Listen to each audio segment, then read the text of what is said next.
तो हमने इसके पहले वाले वीडियो में चर्चा किया था माहेश्वर सूत्रों के बारे में, ठीक है। तो आज हम देखते हैं माहेश्वर सूत्रों में स्वर कितने हैं, व्यंजन कितने हैं, स्वरों के कितने प्रकार हैं और व्यंजनों के कितने प्रकार हैं।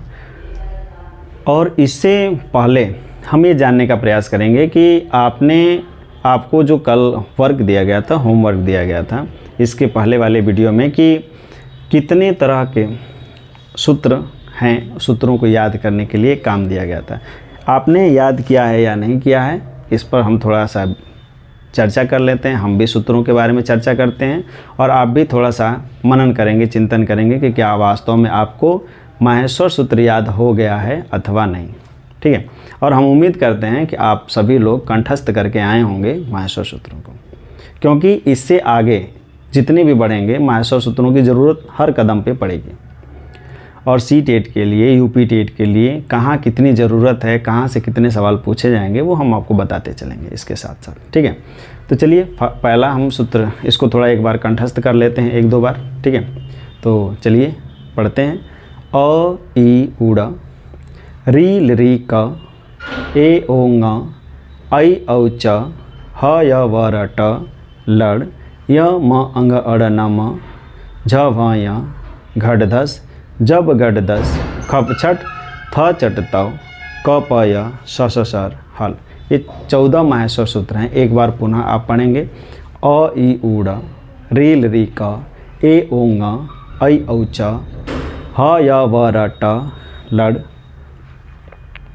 यम गढ़ नम झ भ य घट दस जब गढ़ दस खप छठ थ चट तव क प य स स सर हल, ठीक है।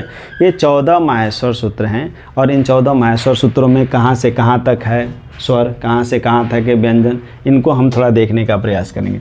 हमने बताया था कल ही, ठीक है, कि 1 से लेकर के, ठीक है, 1 से 4 नंबर के सूत्रों में क्या है, तो ये है अच। अच है और अच माने होता है स्वर, ठीक है। स्वयं राजन्ते इति स्वरा, ठीक है, यानी ऐसे वर्ण या अक्षर जिनको स्वतंत्र रूप से उच्चरित किया जाता है, बोला जाता है, स्वयं बोला जाता है। इन वर्णों को बोलने के लिए किसी अन्य वर्णों की ज़रूरत नहीं पड़ती है, तो ऐसे वर्णों को हम स्वर कहते हैं। और इन स्वरों की संख्या संस्कृत व्याकरण में 9 बताई गई है, ठीक है। स्वर जो हैं हमने बताया था स्वरूप के आधार पर 2 प्रकार हैं इसके। स्वरूप इनके 2 हैं, एक मूल स्वर है, एक मिश्रित स्वर है। मूल स्वर हमने कल बताया था कि 5 होते हैं, अ ई उ री ल री, ये 5 होते हैं मूल स्वर। उसके बाद जितने भी स्वर बने हैं वर्णों के मेल से, उन सभी को मिश्रित स्वर कहते हैं। जैसे आ बना है, ई बना है, तो आ बना है अ धन अ से, ई बना है बड़ी ई बना है छोटी ई प्लस छोटी ई से, छोटी ई प्लस बड़ी ई भी होता है, लेकिन जो मूल स्वरों से बना है वर्ण उसी को हम क्या कहते हैं, मिश्रित, मिला हुआ, ठीक है, मिला जुला रूप, ठीक। अब इसमें देखेंगे कि जो अच होता है स्वर, ठीक है, इस अच के प्रकार, स्वर है ना, स्वर के प्रकार कितने हैं, तो स्वर के प्रकार 3 बताए गए हैं, ठीक है। स्वर के 3 प्रकार हैं। पहला है ह्रस्व, ठीक है, ह्रस्व स्वर। परिभाषा लिखवाएंगे नहीं, परिभाषा हम बोलते जाएंगे आराम से, इत्मीनान से, आप समझते जाएंगे, ठीक है। लिखने से बेहतर है आप समझ लें चीज़ों को, तो ज़्यादा बेहतर होगा। हमने कहा ह्रस्व या लघु स्वर भी इसको बोला जाता है, लघु स्वर। परिभाषा कितने तरह की इनकी पूछी जाती है, कितने तरह की बनती है, वो हम बता देते हैं, ठीक है। स्वर, ह्रस्व स्वर जो होता है, ह्रस्व माने होता है लघु, छोटा, यानी हम ये कह सकते हैं किताबी भाषा में कि ऐसे वर्ण या अक्षर जिनको बोलने पर 1 मात्रा काल का समय लगता है, ऐसे वर्ण या अक्षरों को हम क्या बोलते हैं, तो ह्रस्व या लघु स्वर बोला जाता है। या फिर दूसरी तरह से क्या कहेंगे, समझने की भाषा में क्या कहेंगे, तो हम ये कह सकते हैं कि ऐसे वर्ण या अक्षर जिनको बोलने में कम से कम समय लगता है, उसे हम क्या कहते हैं, ह्रस्व या लघु स्वर कहते हैं, ठीक है।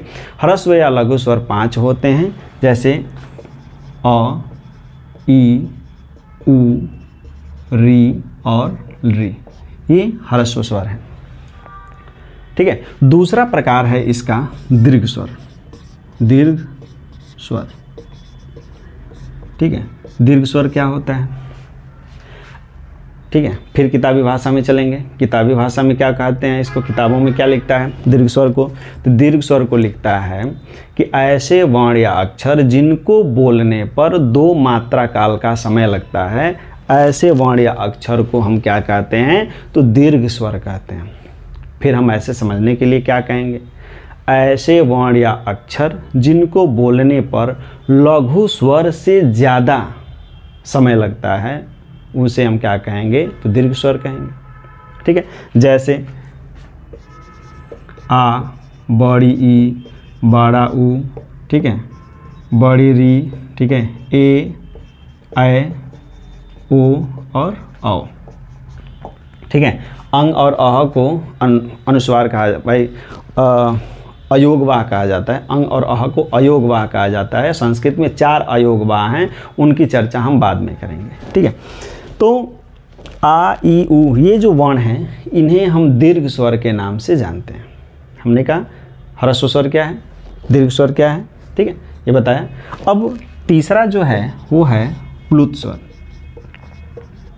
प्लुत स्वर, प्लुत स्वर कैसे, प्लुत स्वर क्या होते हैं, किनको बोला जाता है, ऐसे वर्ण या अक्षर जिनको बोलने पर ह्रस्व और दीर्घ इन दोनों से ज़्यादा समय लगता है। ऐसे वर्ण या अक्षर जिनको बोलने पर ह्रस्व और दीर्घ स्वर से ज़्यादा का समय लगता है, ऐसे वर्ण या अक्षर को हम क्या बोलते हैं, प्लुत स्वर बोलते हैं। और प्लुत स्वर में जैसे हमने कहा ना कि जैसे हम बोल रहे हैं अ बोले, फिर बोलते हैं आ, ठीक है, तो ये हो गया दीर्घ। पहला कम से कम समय लगा अ बोलने में, अ बोल दिए, फिर बोले आ, ये हो गया दीर्घ स्वर।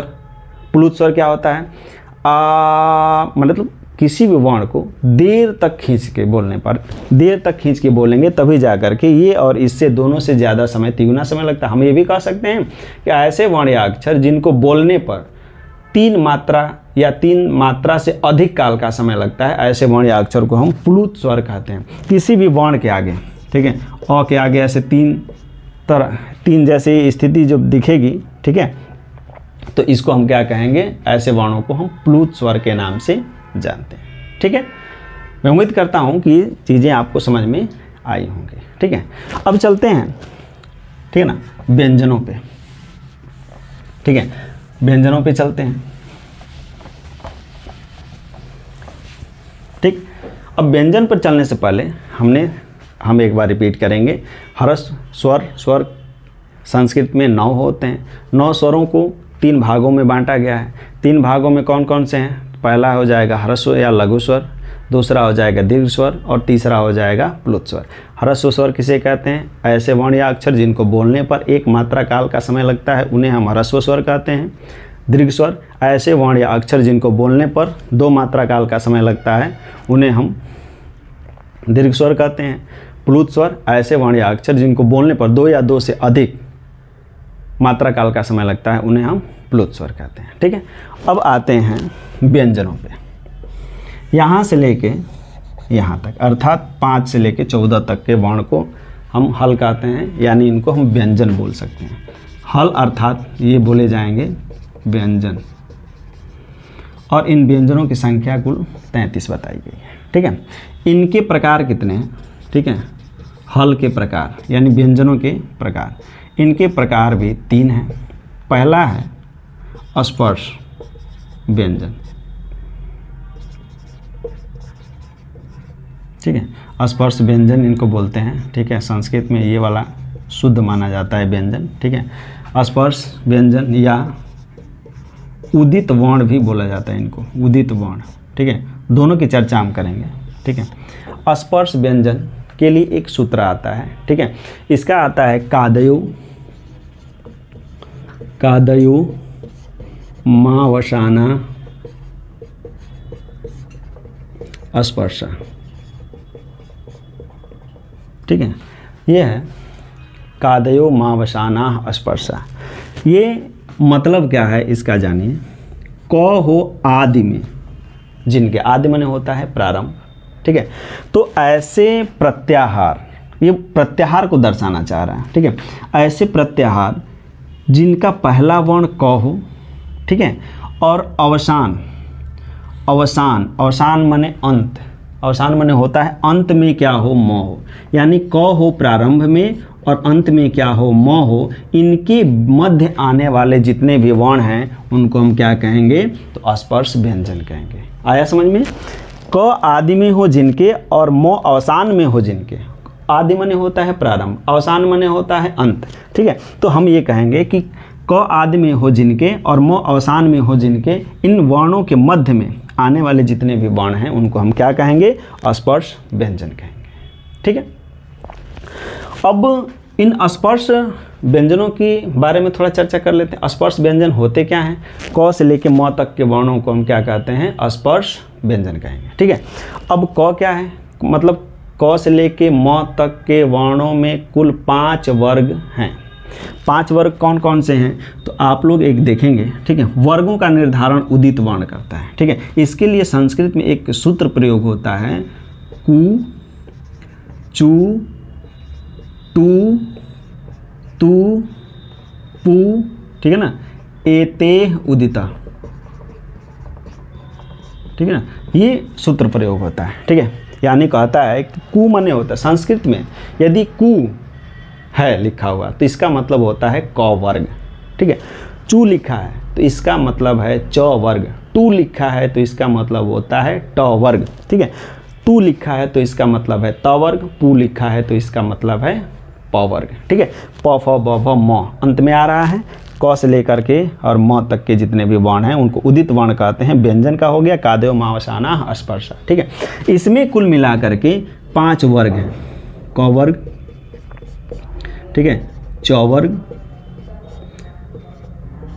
ट वर्ग, त वर्ग और प वर्ग। इसमें देखेंगे क, ख, ग, ठीक है ना, घ, ङ। ठीक है, फिर ये हो जाएगा च, छ, ज, झ, य। ठीक है, ट, ठ, ड, ढ, अड़, त, थ, द, ध, न, प, फ, ब, भ और म। ये है 5 वर्ग, और पांचों वर्ग में एक में 5 है तो 5 गुणे 5 बराबर ये हो जाएगा 25 वर्ण हो जाएंगे किसके, स्पर्श व्यंजन के। ठीक है, हमें 33 वर्णों की गिनती करनी है। 25 तो स्पर्श व्यंजन में हो गया। ठीक है, इसके भी 3 रूप हैं। ठीक है, 3 प्रकार बताए गए हैं। व्यंजन के संस्कृत में 3 प्रकार बताए गए हैं। पहला है स्पर्शी व्यंजन, दूसरा है अंतस्थ, ठीक है ना, ये व्यंजन। ठीक, और तीसरा है ऊष्म व्यंजन, तीसरा है ऊष्म व्यंजन। ठीक है, तो ये 3 प्रकार हैं। पहला हमने देखा स्पर्श व्यंजन किसे कहते हैं, क हो आदि में जिनके, अवसान में म हो। ठीक है, तो क से लेके म तक के मध्य आने वाले सभी वर्णों को हम क्या कहते हैं, स्पर्श व्यंजन कहते हैं। अंतस्थ व्यंजन क्या होगा, ठीक है, तो ऐसे वर्ण या अक्षर जिनको बोलने पर मुंह के अंदर ही, ठीक है ना, वायु रुक जाती है, ऐसे हम इसको हम क्या कहते हैं, अंतस्थ व्यंजन। ऊष्म व्यंजन क्या होगा, ऐसे वर्ण या अक्षर जिनको बोलने पर मुख से ऊष्मा बाहर निकलती है, उसे हम क्या कहेंगे, ऊष्म व्यंजन। ठीक है, तो स्पर्श व्यंजन हो गया। दूसरा हम देखेंगे, ठीक है, अंतस्थ व्यंजन। ठीक है, पहला स्पर्श व्यंजन हो गया स्पर्श व्यंजन हो गया है, और दूसरा देखेंगे अंतस्थ व्यंजन।